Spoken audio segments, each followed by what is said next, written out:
everyone. I'm Susanna DeBaca. I'm the president and CEO of Business Publications Corporation, which is the parent company of DSM Magazine. And I'm very pleased to welcome you to our second Lifting the Veil panel event of 2023. As many of you know, DSM has long been committed to shining a light on mental health through our DSM Lifting the Veil publication and our event series. Every year, we've explored different themes, and this year, we're exploring how the lives of Iowans have been indelibly changed by what continues to be described as America's mental health crisis. This mental health crisis is real here in Iowa, and it seems to touch us all in some way. You may have a family member, a colleague, or you yourself struggle with some challenge. This could be at home, at work, or both, since our worlds are now so intertwined. As a result, we decided to focus this year's series on aspects of mental health in the workplace. We encourage you to ask questions in the chat, and let's go ahead and start out by chatting a question that you have for today, or maybe just a chat about why you chose to join this event today on mental health in the workplace. So everybody, feel free to warm up, use the chat question or why you're here today and what you're hoping to get out of it. Our Lifting the Veil series would not be possible without the support of our presenting sponsor, Clive Behavioral Health. Addressing the growing need for accessible, high-quality behavioral health offers a broad range of treatment for adults and adolescents. Their 100-bed facility is just one way they are continuing to provide family-centered care so all of their patients can achieve a brighter future. And joining us today from Clive Behavioral Health is Jason Bridey. Jason, welcome back and thank you. Well, thank you, Susanna. Yes, this is our third year of being a proud presenting sponsor of the Lifting the Veil webinar series. So we're excited about today and hope and know that we'll be gaining a lot of good information from our panelists. As a relatively new mental health service provider in the area, I'll take just a quick moment to inform and update our audience on our services. In short, Clive Behavioral Health is an acute care mental health hospital providing inpatient services to children, adolescents, and adults. We serve patients as young as 5 years old. As an acute care facility, our goal is to always stabilize patients and really get them connected with a lower level of care that's ongoing and gets folks on a journey to success for them. We also provide outpatient programming for both adolescents and adults. I'll start with the adult side. We offer a partial hospitalization program. It's a half-day, 2 to 3 week group therapy program. Our second adult outpatient program is our substance use disorder program, which is a group therapy program offered in the evenings. And on the adolescent side, we offer a partial hospitalization, half-day, 2 to 3 week group therapy program for kids 13 to 17 years of age. And just like on the adult side, we now offer and have just launched a few weeks ago a new substance use disorder outpatient program for adolescents, again, ages 13 to 17, that's offered in the evenings. To reach us, we're pretty easy to get a hold of. You can either call 844-680-0504 or go to clivebehavioral.com for any information, phone numbers, you name it. So with that, thank you everyone for joining us today. Thank you, Susanna and Michael, and I'm going to turn it back to you. Excellent. Well, thank you, Jason, and thank you to Clive Behavioral Health for being a presenting sponsor. Our other presenting sponsor is Wellaby. They have been providing personal insurance services to clients for over 90 years. Formerly recognized as American Enterprise, the newly branded Wellaby has seen tremendous growth in these past 90 years, but through its transformation, Wellaby has continued to maintain their principal foundation of caring for their customers. And joining us today from Wellaby is Debbie DeCamp, who is the Chief Marketing Officer. Hi, Debbie, and thank you. Hello, and hello, everyone. As Susanna just explained, Wellaby is a new name, but we're not a new company, almost a century-year-old, founded right here in Des Moines. At Wellaby, we believe we should do more, worry less, and make every day better. Since 1929, we have provided solutions to help people protect their health and financial well-being. Every day, we show we care through our shared values and doing what's right. We'll always be here helping people be well so they can prepare for tomorrow and live for today. Helping people be well at Wellaby means several things. It means showing we care, working to make every day better, lending a hand when the unexpected is also the unwelcome, and helping people prepare for whatever lies ahead. Because although life may be uncertain, our customers can always count on us. We'll always be here. Interestingly enough, that's actually where the name Wellaby comes from. The phrase will always be. It's an extension of our promise to always be here and empowering people to be well. And that's why we're so honored to be supporting this Lifting the Veil series. We understand that being well isn't just about health. Well-being is a state of being healthy, happy, and comfortable, both physically and mentally, and personally and professionally.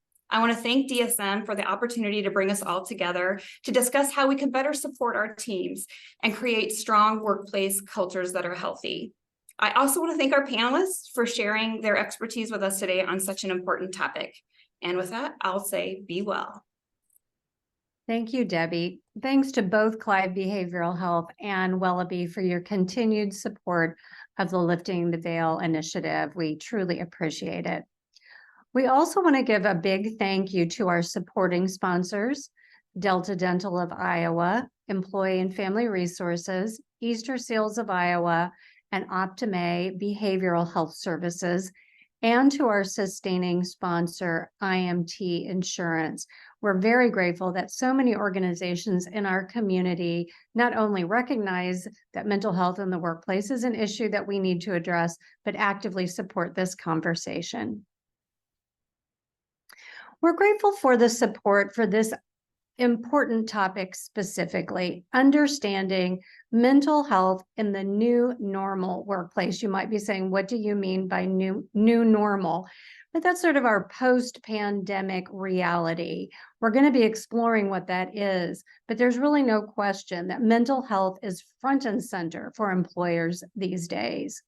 A recent article in the Harvard Business Review says the state of workplace mental health has shifted substantially in the past 4 years, expedited by the global pandemic, racial justice reckoning, and other macro challenges.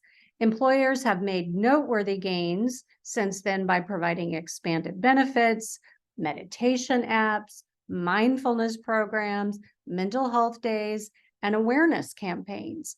However, these investments on their own aren't enough. That article goes on to say that the future of mental health at work is safety, community, and a healthy organizational culture.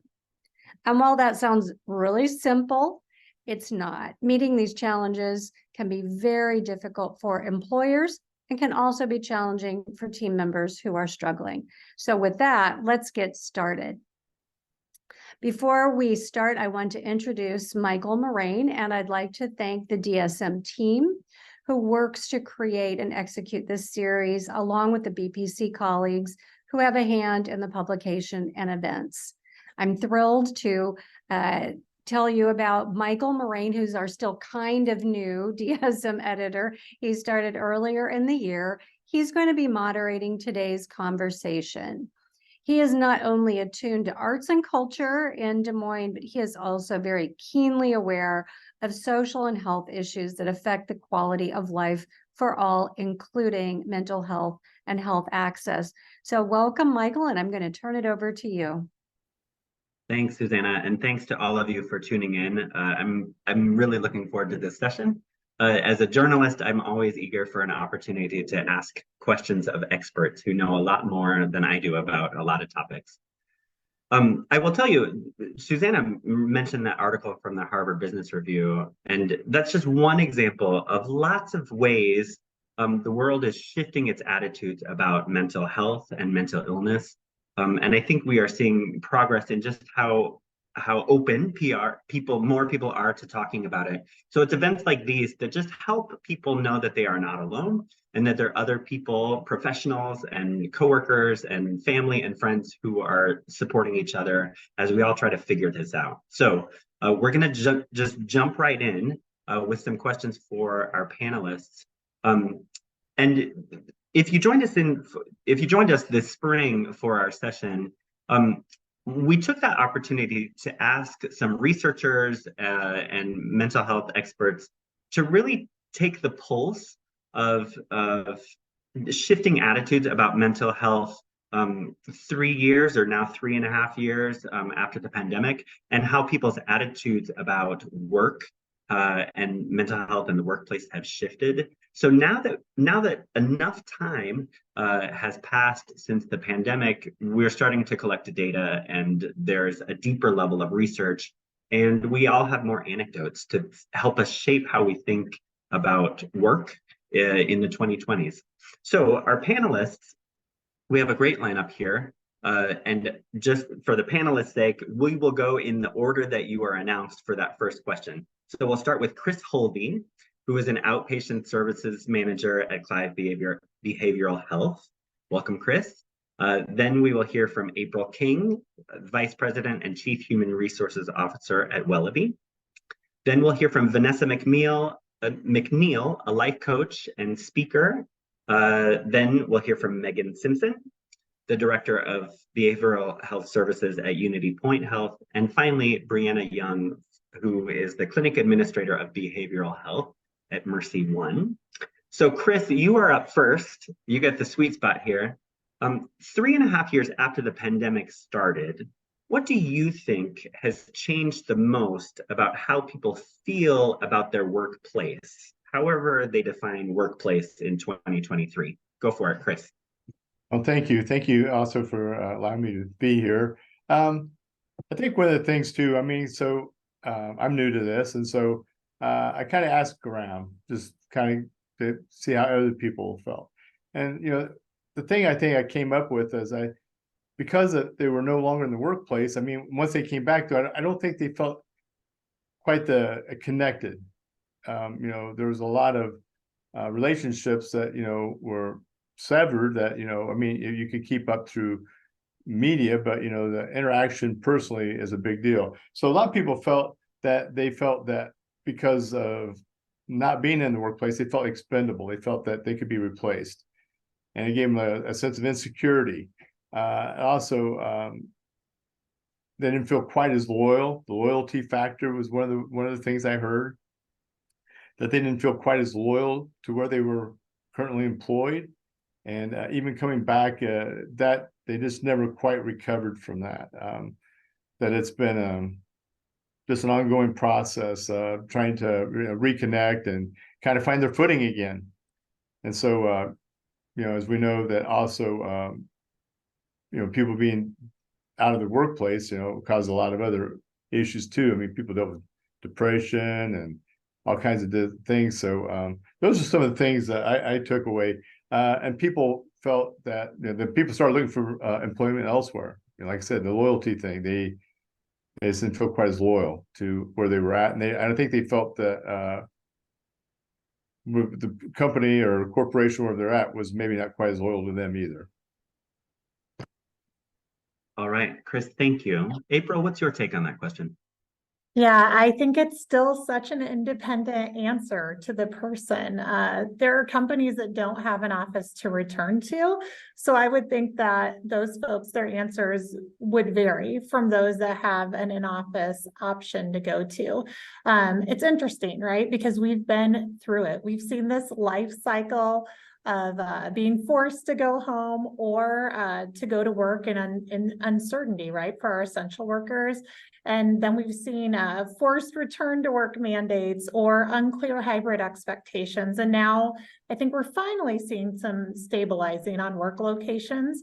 You know, those who've been working from home for the last 3.5 years are likely to feel pretty comfortable in their work conditions, which can lead to employee satisfaction, but it can also lead to isolation. And, you know, so many leaders, we're hearing so many leaders are concerned with lack of productivity when working remotely, but current studies aren't showing that. Current studies show it's not productivity that's lacking for remote workers, it's a decline in mental health. Vanessa, you're up. Give it your best shot. Absolutely. So the biggest change that I've seen is in the way people are really desiring to have their careers fit into their lives versus their lives fitting into their careers. I really believe that we were all faced with our mortality during the pandemic. And when that happens, we know that we have a reprioritization of what's important to us and how we want to spend our time and our efforts. So I think that people are thinking about their time differently. They're thinking about how their careers fit into their lives, and they want it to feel authentic. And when it doesn't, that's what's leading to this resistance, to disconnection, to feelings of stuckness in career, lack of satisfaction, really just this overall sense of invisible shackles in the workplace at times for folks. Yeah, that's a great point. And sometimes the lines between lives and careers get blurry. And I think over the past years, lots of people have given that a lot of thought. Megan, you're up. Thank you. Vanessa, you said that beautifully. So I'm not even sure that I can follow up with that. I work in healthcare and I always have, and as have many of my fellow panelists. And so there's a uniqueness that comes with a global pandemic and working, kind of in the lion's den of everything. And I think when we talk about how have things changed post-pandemic, you are amiss to not talk about what happened in the beginning. And there was a time that, and I'm sure you can all remember, in the beginning where, if you worked in healthcare, you were on top of the world, and, you were just being hailed as like the almighty and what beautiful souls you are. And we just thank you. And there's signs everywhere. And, there was so much power in that. And I have to believe that there was a significant uptick in mental health when you're seeing that, because like Vanessa said, you're faced with your mortality, and yet the entire world is looking at you and saying, thank you, thank you, thank you. And, we appreciate you. And, so it pushes you to think, I got this. And, unfortunately that changed really dramatically. And I don't know that anyone understands or knows why that switch flipped. But it did. And I do feel like mental health in an overall sense of well-being has decreased. I see more and more individuals that I work with and, colleagues of mine throughout different organizations questioning not just their current workplace, but their entire career. Questions like, do I really want to keep doing this? And is my passion that once drove everything for the work that I do still enough to pull me through the hard days? And are the hard days now outnumbering the days that fill my buckets in such a way that now I'm saying, is it still worth it? Whereas, maybe 4 years ago, those bad days were rough, but you're like, this is still worth it. And I really love what I do and how I feel about what I do. And I think that's starting to turn. And I feel like teams and individuals are just really feeling that sense of confliction. And just like Vanessa said, between at once my life was really dependent on my career, and I'm not sure that I can continue to feel that way, and that it's not now about me and my family a lot more than it was before. Those are great points, Megan. Before we, Brianna, before we move to you, I just want to let people know if you can only see certain people, if you only see my pretty face, you might want to switch to gallery view so you can see all the other pretty faces too. Fiddle with those settings, but I think we want to make sure that you see who's talking. So check with the settings a little bit. Okay, Brianna, you can agree with folks who have gone ahead, or echo what they have, or disagree completely. The floor is yours. Thank you. Absolutely. I mean, I agree. I don't think there's a wrong answer in this sense, but let's add to what they shared, maybe from a little bit extra information. In my perspective, and historically, the work system, I mean, going all the way back to World War One, World War II, excuse me, we've operated on a really formalized structured work schedule. There's a hierarchy, there's a place you go to every day, demanding schedule that offered little to no flexibility at all. But based on the current technology, even pre-COVID, we had that was an outdated and antiquated system of work. And so when COVID came around, it really forced us to question, are we keeping up with the times? Is this still an accurate form of work? And obviously, based on the pandemic that we were experiencing, it wasn't. We had to find a way around it, and we had to urgently find a way around it. But in turn, with that antiquated system, we kind of flipped it on its head, and we did a complete reversal. But that also led to exactly what Vanessa and Megan are sharing, is people totally reevaluated where their priorities in life sat. And not only does a pandemic and, the isolation that comes with COVID, and whether you actually had COVID as a diagnosis, or you experience loved ones dying, all of the mental health that went along with that, it really did challenge the world to really question, am I happy? Am I satisfied with where I'm at? Do I want to keep doing this in so many facets, not just work, but personal life, but really work? And it challenged the work system to become flexible, to accommodate individuals' happiness and priorities and where they really lie. And so I think now more than ever, along with as the system has changed and as the work structure has changed, people are feeling more empowered to either say, I want this, or I'm walking. And employers are forced to make that change. Employers are forced to accommodate, and it leads into another question that might come up later, but it leads into the idea that the partnership is really how the workplace needs to be viewed as we go forward, and finding ways to accommodate both the employer's needs, but also the individual's needs, and how they want to define the workplace, and how productivity is going to be looked at and accountability is going to come. But really, at the end of the day, the workplace needs to be a partnership, and there needs to be a drastic continued change towards finding that balance versus continuing to operate on an outdated system. I appreciate you taking the long view, looking back at big tumult in the 20th century. That can be useful, because I think when the world shifts and there are challenges, we reassess what we take for granted and what is routine. And sometimes it takes a few years for us to figure out what we just went through and adapt. I used to work with the State Historical Museum, and I think everybody recognized right away when the pandemic hit that we were living through a turning point in history. Often we don't recognize it while we're living through it. But this was such a momentous, impactful thing that affected everybody's lives in different ways, that the museum started collecting artifacts that will help future historians understand what we were going through and the challenges we were facing. It also makes me think, a few years ago, the national tour of the 9 to 5 musical came to the Civic Center, and in the 2010s, it played very differently than it did when it debuted in the early 1980s. The idea of, first of all, the idea of a 9 to 5 job was sort of laughable.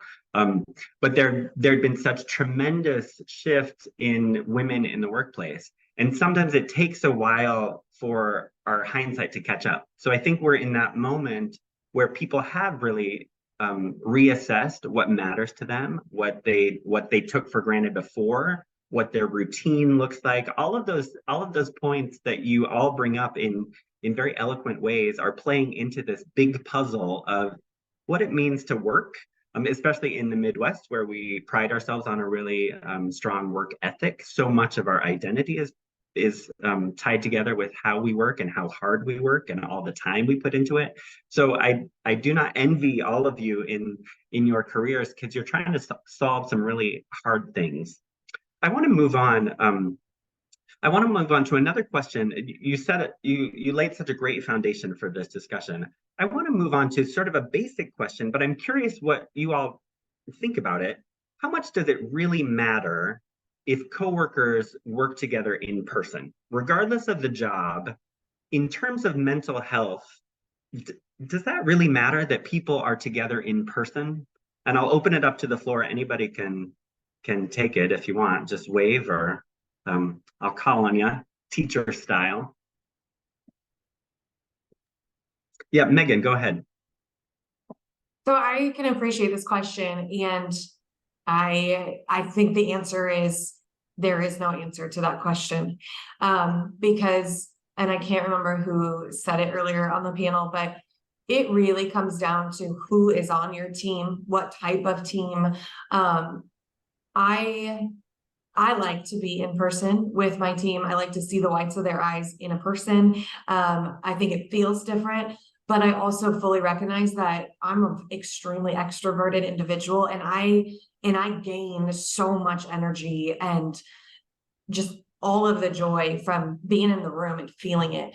And there's a lot of team members who that actually sucks the life out of them, right? So I don't think that it matters that you have to physically be in the same space. What I think matters, and that we have to figure out how to do better, is you have to know your team. You have to know their strengths, their personality types. You know, there's lots of different research out on those things. And I know Unity Point does a fantastic job at focusing in on some of those personality traits for each team.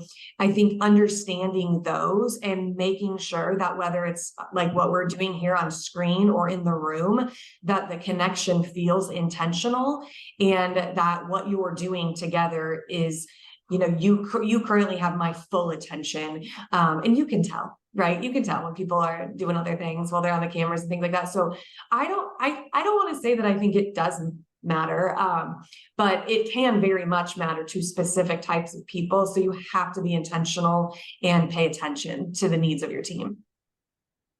Those are great points. What we have found at BPC is that some of those positive reinforcements, just a high five or a good job, you have to be more intentional on those if people are not in the office. It's easy to just mention kudos in passing, but if people are remote, you have to think to write that thoughtful email or send a card or something that you just have to think about it more to build, to add a little more glue to stick the team together.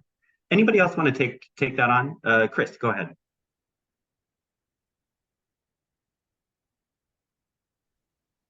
Anyway, yeah, here I am. So I think you a great point that there's so much more that goes on within that unit.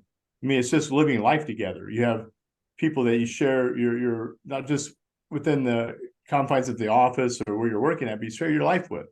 And so you build these connections, and it's really healthy. And I think it helps you in your workplace. You can share your victories at work, your victories in life. And so it's really a good community. So it's just not a place where I go to work. It's it's a community. It's connections. It's sometimes people have connections with people that'll go for the rest of their lives. And so I think it's so healthy just to have that. You get to work together. And it's not like you just jump right into work. You interact with each other. How'd your night go? How did things go? And yeah, we had this happen, or I really experienced this, and so it's just a great way to vent. It's therapeutic. I think it's very therapeutic to sit in a group with people that kind of have the same beliefs as far as a goal that you're trying to reach, and like I said, it's just sharing life. It's just a wonderful way to feel connected, to feel that you belong to something. You feel appreciated by the people you work with, and it's high fives or hey, you did a great job. I really admire the work you did, or hey, I got this problem. Can I bounce this off you? It's those kind of interactions that are just really, really priceless as far as I'm concerned. It makes me think of retirement parties, and you sort of sometimes those can be very meaningful for people because there are years and decades of accumulated small interactions that after 10 or 20 years working with people, you really get to know them. To Megan's point, that those relationships really do matter, even if when you start the job you could never predict who's going to be around your retirement cake. Those are really important relationships for people. Anybody else want to chime in on this one, or we can move on? Vanessa, go ahead. I would love to share So I really loved, Megan, what you shared about it really does depend on your team. There are some teams that you probably feel better at home. And there are some teams that you're on where being around them boosts morale. I go to a lot of events and I find that after those, there's the feeling that people get after being in an energy or a room that has an energy that's like-minded and uplifting and where they're able to be human again. I think after the last several years, we've kind of forgotten how to be human. And we've learned how to live life not being around other people in person. And I think that has led to like a decrease in social skills and an increase in social anxiety. And it's interesting because I have a 3-year-old son and he spent the first 2 years at home. It was safer that way. And what I found is that, his workplace is this playground. So we're talking to a different generation of people, but what I would imagine would happen if he continued to stay home and have different interactions with people who he will grow up with, the way that he interacts, his social skills would be completely different than the way that ours are. So I think that piece matters. And of course, for us to feel a sense of belonging, for us to feel connection, and even we're missing out on networking opportunities as well when we're all at home working virtually. So I think that it matters more so for other people than others. And collectively, we have to also learn how to build empathy. That's very hard to duplicate or replicate rather on video. And so I think that there's a dance between the two. It's great for some to be home, and we all have to still learn social skills, learn empathy, and have a place where we feel like we belong. I want to fold in a question from the chat. Bobby raises a good question. And it's about really getting to know your coworkers and maintaining those relationships. But the question is that in the chat is how much is too much information when you're leaning on coworkers for those affirming relationships? How do you decide what's TMI? The fact that we even have an acronym and people know that it's TMI is probably a sign of the times. From an employer's perspective or from a mental health professional perspective, how would you answer that question? How do you know where the line is? Go ahead, April.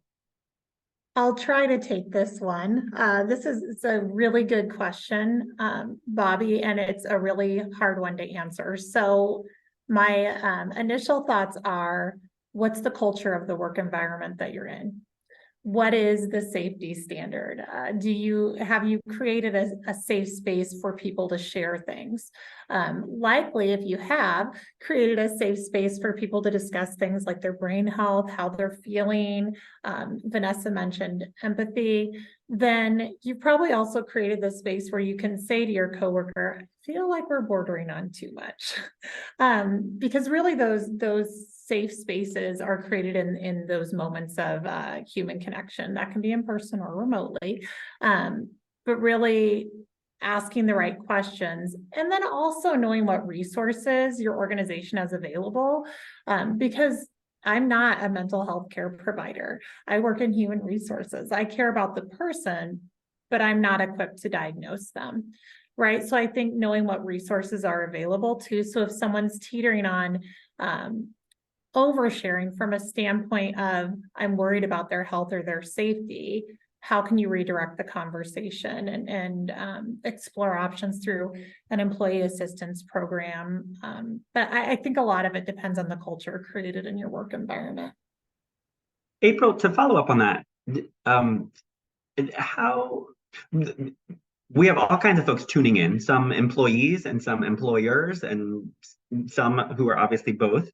From an employer's perspective, how does a company sort of set that framework where you encourage coworkers to be open and honest with their coworkers, but you kind of let them know that there are other resources available? How do you set the terms of that so employees feel comfortable being open, but you also set up some professional boundaries? I don't even know what the right word is. Sure. Well, one, I think it's important to recognize that talking about brain health in work is no longer taboo, right? It's a core component, I think, for our workplaces to flourish. The mental health care crisis isn't going away, unfortunately, so we have to adapt how we're viewing it within the constraints of our workplaces. One thing that I think we've done really well is our employee resource groups have really promoted different opportunities for people to get involved. So through our diversity, equity, and inclusion group, we talk a lot about mental health care and what that looks like. We've joined the Make It Okay organization. We provide a toolkit to our employees so that they have access to different healthcare providers. So that's something that's worked really well for us. And, the employee resource groups are supported by executive leadership, but they're employee ran. So that automatically creates somewhat of a safe space because our employees can say, here's how I'm feeling. How are you feeling? It's also really important to put guardrails around that, right? If we're doing a Zoom in an employee resource group, we're not recording it. That's a way you can create safety so people can say what they need to say. And we can ask, I think, as employers, we can ask tough questions that we really want to know the answers to. How are you feeling today? No, really. How are you feeling today? Something seems off and I care. Those are great points. Chris, go ahead. Well, another thing I add to that is that, I worked at a place previously where I worked with men and women that I'd been with for over 20 years. And I worked in a profession that didn't have, I think mental health, I think where I'm going with this, it's come such a long ways. I worked in a profession where they didn't have any of this available. And I wish they did when I look back at it. I was involved in law enforcement for 30 years. And, as you can tell, I'm not a young man. So I did this a long time ago and we didn't have this. We didn't have any of these resources available to us. And I wish. And so, there's some really sad stories because of the lack of it. I think there's so much awareness now of that aspect. And just as April was saying, we can have these conversations and openly have them. And, are you okay? Are you doing okay? So I think it's just a really, I just think it's a really positive element that's around now. It makes me think companies are being asked to support employers in ways that would have shocked executives 10 or 20 years ago. Companies are being expected to really step up to support their employees in sometimes very difficult ways. But to your point, Chris, that's a huge opportunity too, because there are ways to support people who a generation ago might have just been left to their own devices. So things are shifting, and there are pros and cons with that. It can be tricky, but there are also opportunities to really support people who might have slipped through the cracks before. Yeah. Let's shift gears a little bit. Are there, from what you're hearing in your various corners of the world, what are the things that really motivate employees to return to work in person? We've already discussed that there are effective ways for some teams to work remotely. But what really excites people or at least persuades them to go back to the office in person with a positive, productive attitude? What are the factors that make a difference? April, go ahead. I promise I won't raise my hand every time. No, it's helpful because I'm juggling.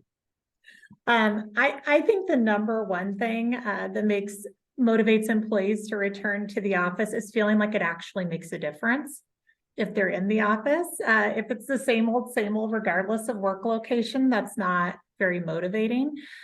Feeling included, feeling like they are getting something out of the human connection that they have when they're in person. Let's face it, and we're on Zoom now, and this is a wonderful platform. But if you return to the office and you spend all day on Zoom, I'm not so motivated. I'm just as depleted as I was at home by myself, and I had to put on real shoes, right? There's different things around that. So I think just making sure employees are feeling supported, understanding the impact they have on the organization, right? If they can draw a direct line to the impact, I think that's pretty motivating.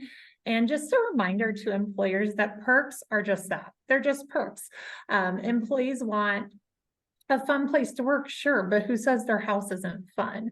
Right? So I think gone are the days that we kind of left it in the rear view of thinking like, oh, a foosball table, this is a fun place to work. I think we've really recognized now that the specialness happens when there's, now I'm going to rhyme, when there's unity and community, right? I think that's what drives people back, is understanding that it actually makes a difference. Maybe this is because I've worked in newsrooms, but I've worked with coworkers who get skeptical when too many treats are offered, when there are too many vending machines, because we start to think, we know what you're doing. We see what you're doing here. You want us to be here all the time. I think people are very cognizant of finding that work-life balance. And you're right, they are rethinking what really matters, what's in it for them if they go back, or if they could just work from home and get the job done. Anybody else want to take that? What are you hearing? What actually matters to people? Brianna, go ahead. And then Vanessa, you're up. Yeah, I think, I mean, what matters to people, everyone is so different, and April did a great job of outlining many of the reasons, but I think boundaries are a huge one as well. And sometimes home might even be more stressful than the workplace, because when you're at home, the kids might be home, the husband or the spouse might be home, the laundry is piling up, like all of those things start to play into what creates imbalance or what creates that stress. And so boundaries are so vital, because even when you're at home, oftentimes you're not physically shutting your computer off every night. You're just closing the screen. And so you're still hearing the ding of the emails come. As we've had more of a hybrid work, emails have been added to everybody's phone. So now you're that disconnect becomes so challenging that people want to go back to the workplace, so they have a reason to say, I'm leaving work today and get to go home and deal with that stuff. Then I'm going to separate life, and I'm going to create that boundary, because I need to, for my own mental health, for my own well-being, for my family's well-being. I need to have that space. So boundaries are absolutely huge as people start to look to return to the office and find that balance between hybrid work and remote work and office work. Vanessa.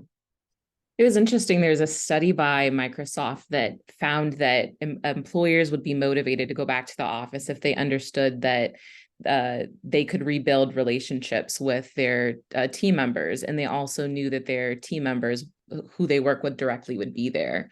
So coming back to that sentiment around connectivity and intimacy, or connection. Another point was really to the last question, but I think that really matters around how much is too much to share. I consult with a sales team. I think sales is really awesome, because you know how well people are doing, because it's directly reflected into your performance. You see in the numbers. And one of the things that they do weekly is, in their group setting, is ask, what is real for you? And it is a safe space that they've created to get real, because it's helpful for the employer so that they can understand where the heads are at, for performers who are maybe not hitting their sales targets, and for the people that are. Like, you get to see what's making a difference for people, and it creates safety. And then employers are able to adapt based on the information that they have that's been shared around how to move around those employees that maybe need more time off, or maybe they need the next 3 days to recoup because sales is difficult. So I think it really speaks to the last question, but really important to add. And the key question there is, what is real for you? Is that how it's phrased? Yes. What is real for you right now? And it just sort of opens up the space to get real. Yeah, that makes sense. Are there other ways that you are hearing that employers are accommodating shifting attitudes about in-person, hybrid, remote routines? Are there other ways that companies are adapting to get real with their employees and open up space for them to do their best work?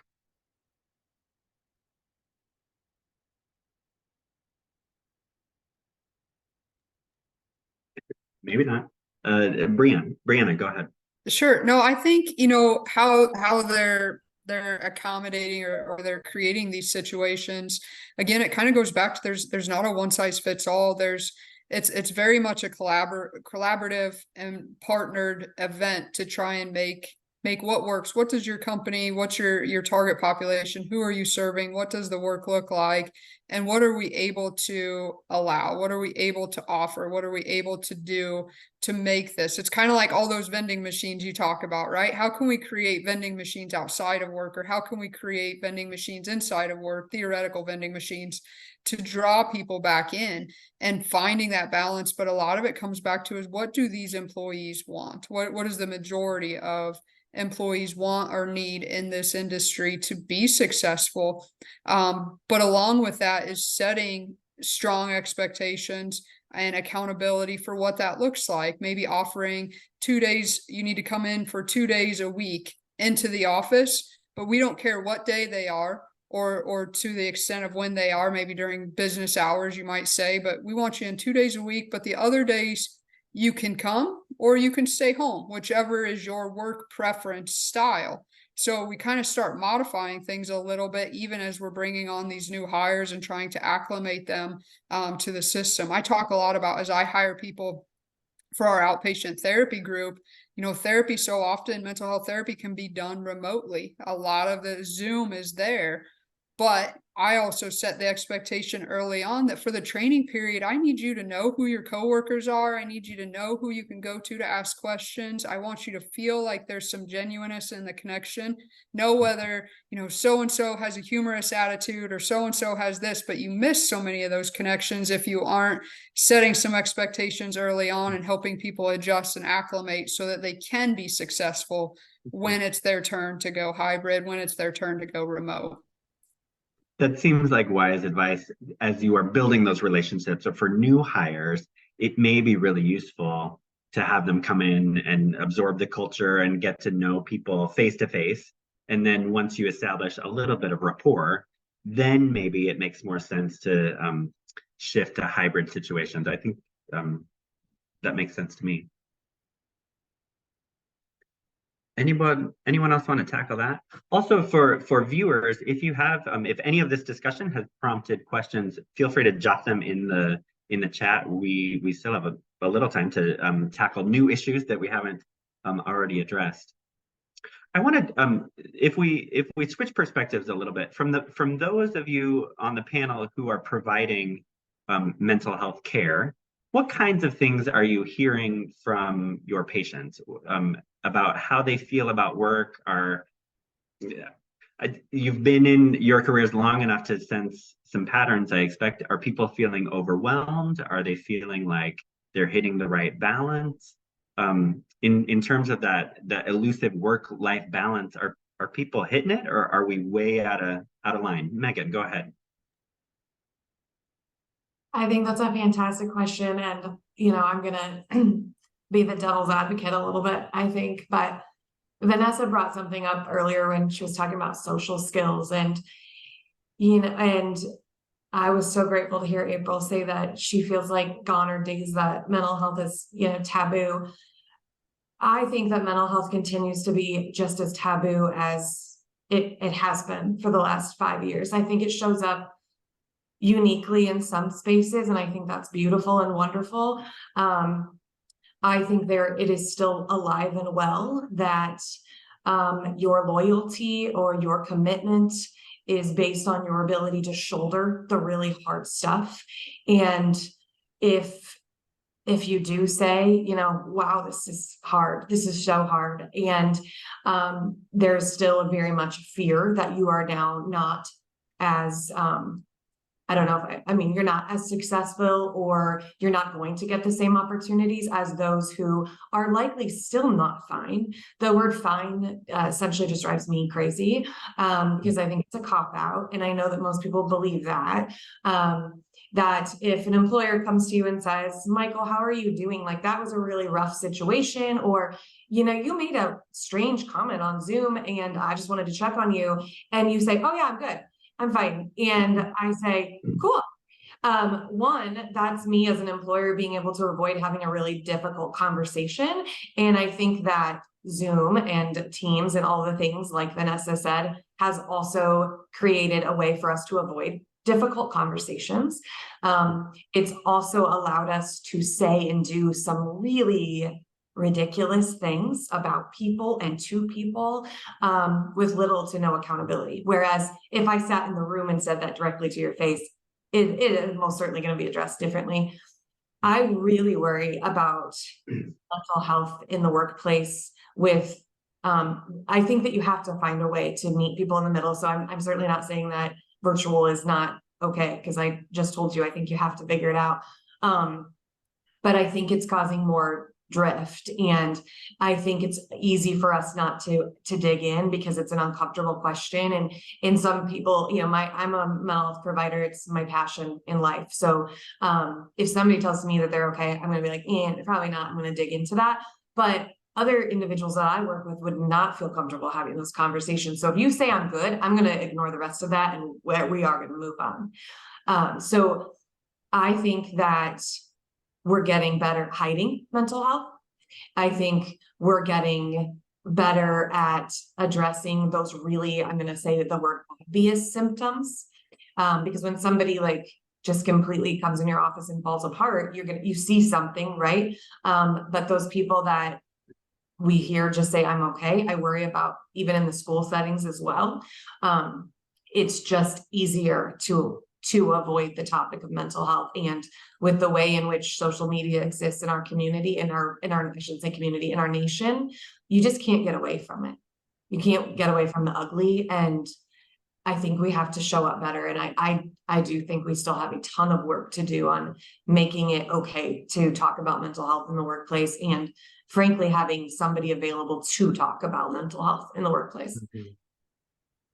Yeah, it makes me think of, there's a postcard at Raygun and t-shirts and all of that that's like a translator for Midwesterners. When an Iowan says, "Oh, I'm fine," that means everything's awful, like it's a disaster. Or I mean, we are so good. I think you're right. We are, as most of us are fairly taciturn as Midwesterners, and we know how to say the easy thing that doesn't ruffle any feathers. And good on you for jumping into a job where you have to dig under the surface. We have some great questions here from the chat. Sarah asks, what can employers do to provide managers with skills to support employees with life struggles and mental health struggles? April, you mentioned a little bit on communicating what employee resources are available. What are those key elements of a company culture that create a supportive and compassionate workplace? I don't know if you can read it in the chat, but it's a good question. What can employers do to support employees who are going through hard stuff? What would you suggest? Chris, go ahead. Well, I think first off, if it, as a manager, I mean, you have to be human with them. You have to have a relationship, and understand, I mean, it's not always about bottom line, profitability or whatever it is. I mean, these are human beings that are struggling in life. And I think, just the being compassionate, sometimes just being there, I hear you, I see you, I know, I understand, and I'll try, do everything I can to help you, and to listen, knowing that if you're a manager and somebody comes to you, they trust you enough that they're going to come and share this with you. I am thankful because, like I say, I am older and I've been through, a lot of this, that mental health is moving more into the conversations than from when I started. It was not, that was strictly, you didn't ever hear anybody say it because it was a sign of weakness. They would view, that you're not very resilient, can't really depend on them, they're going to break. Today, I mean, maybe it's still there, but I see it's more accepted. I work with different people, and I'm gonna be a little late coming today because I'm gonna go see my therapist. I think that's great. I love that personally. I love that people are taking care of themselves. That and everybody else is nobody. You don't see anybody sit there and go, "Oh no, can't believe they're doing that." It's like, okay, yeah, see you in a little bit. And, it's just, and it's never really discussed as anything other than I'm going to go see the dentist or I'm going to go, get my eyes checked or something. And that's where I hope that's the direction we're going in. That's my hope, is that it's just become so mainstream that, it's just a part of everyday life. There's some great resources popping into the chat. Brianna, go ahead. Yeah, I just want to tag on to kind of what Chris said, but I think so often leaders and managers, we're put into the positions because we're futuristic thinkers. We know how to handle situations and problems, but when someone approaches a leader or a manager with a mental health issue, there's so many of them that might shy away from a situation like that because it makes them uncomfortable, or because they don't have an answer for the individual, or they don't know how to deal with it. And I think it's a really important message to get out there that we as managers, we don't have to solve their mental health struggle or their symptoms. We just need to be humans, like Chris is saying, to that individual and listen. And we can offer all of the employee EAPs, our resources that we have available, but simply just sitting there and listening. And it's okay to say, I don't have an answer for you right this second, but I hear you. Let's figure this out together. And then we take that step and continue to move forward. But that's part of making it okay. And that's part of creating that culture of acceptance, because there is no fix. We as mental health professionals know that people didn't get here overnight, and they're probably not going to have their symptoms resolved in that short manner. So we got to make it okay to keep talking about it and keep coming back to it and supporting them however that looks. Absolutely. Megan is echoing some of your points in a comment on the chat. We are rounding out the hour, so I want to give all of you panelists the last word. So think about what some parting thoughts here. I'll ask you what's real to you, to borrow Vanessa's question. But in the meantime, while you're preparing your thoughts, I do want to thank our sponsors once again, especially our presenting sponsors, Clive Behavioral Health and Wellaby, and all of the fine companies and organizations that you see on your slide there. We could not do this without your support. So thank you for your ongoing support for this really important issue in the community. We will never know the ripple effects that it may have. So thank you for your support. Looking ahead, stay tuned. We're going to continue this Lifting the Veil series next year. Our next virtual panel like this is scheduled for June 13th. And then a year from now, November 19th, we will have another panel on new topics based on focused on mental health. Also upcoming, join us on Tuesday for the next release of the November-December magazine of DSM with all kinds of good stories. There's a fresh copy sitting on my desk, and I can't wait to share it with everybody. We sit on the secret until those unveiling parties, and I'll tell you, it's a good one. December 13th, our company is also celebrating a real milestone. It's the 20th anniversary of DSM magazine and the 40th anniversary of the Business Record. Both of those publications were founded by our illustrious founder, Connie Weimer. So it's a celebration of those two publications and the company and all of the ways that Des Moines has changed over those decades. So it's a great event at Prairie Meadows on December 13th. Moving on, there are, of course, lots of ways that if you liked this panel, you'll love our publications in print. There are lots of ways that you can subscribe to the print product and plug in online. The details are right there, but if you want just a straight shot, go to dsmmagazine.com. And one of those print publications that we just polished off an annual printed edition of Lifting the Veil. So there you can get your copy. It will be distributed with the Business Record on January 12th. And then it will be part of the January-February issue of DSM magazine. And I will tell you, there's some really good stories in that issue. We have a profile of a local guy who struggled for 10 years with schizophrenia and clawed his way out of it and is now an advocate to help others and ease the path for others who are facing similar challenges. We have some profiles of artists, neurodivergent artists, and how the artwork that reflects how they see the world differently than other folks. So it's a bright spot in the issue. We also have a question and answer with one of our illustrious panelists, Vanessa McNeil. You can learn a little bit more about her work and how she gets people unstuck. Anybody can get in a rut sometimes, and Vanessa is great at nudging them out of the rut. So look for those stories in the printed issue of Lifting the Veil. And I will tell you, our editorial team, we have full independence to choose those stories as we do the panelists for an event like this. And many of our best ideas come from the community. So if you have suggestions for panelists or for stories, please let us know. My email, you can contact me on the website, but fling those ideas my way, because many of our best stories come from the community. It's a collective project. So if you have ideas, please reach out. We also have a slide with resources. Any discussion about mental health, it often includes a stack of resources. So this video will be posted online shortly in the next few days. So if you want, if you can't memorize that whole slide right there, you can sort of fast forward to the end of the YouTube recording and see this link right here.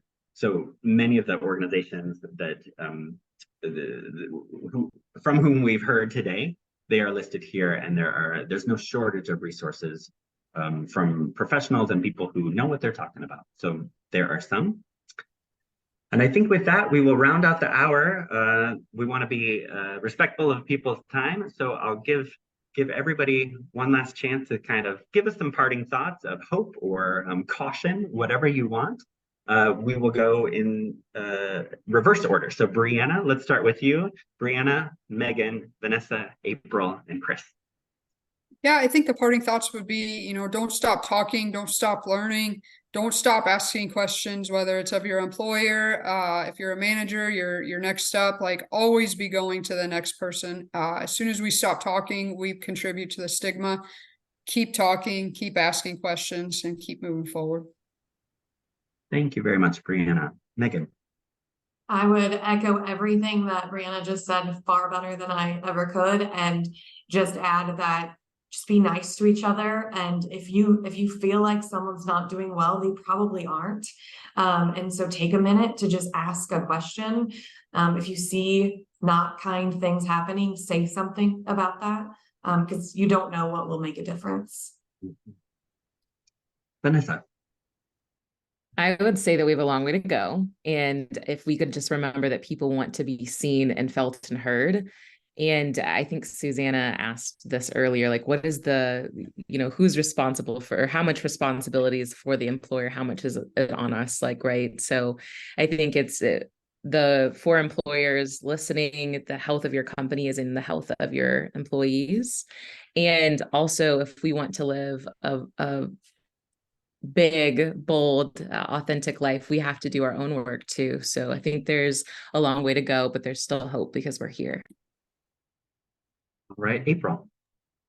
Yeah, I would echo what everyone has said, but let's just keep normalizing health issues, whether they're visible to the eye or not.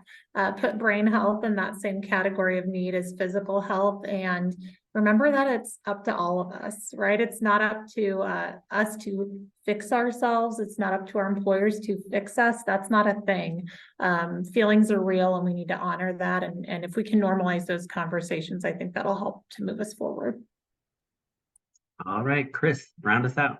Okay, I think this to me is very positive. The fact that we're even having this talk, that all the resources you listed it is out there. People are becoming more and more aware of mental health and how it affects all of us and all of our lives in some way or another, people that we love.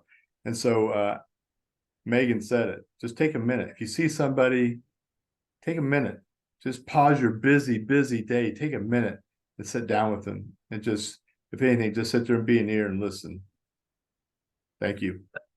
That is good advice. To the panel, thank you very much for carving out some time to share your insights. And beyond that, thank you for the important work that you're doing all year round. To the guests, thank you for tuning in about this important topic. And we will keep this conversation going. Take care. Keep in touch.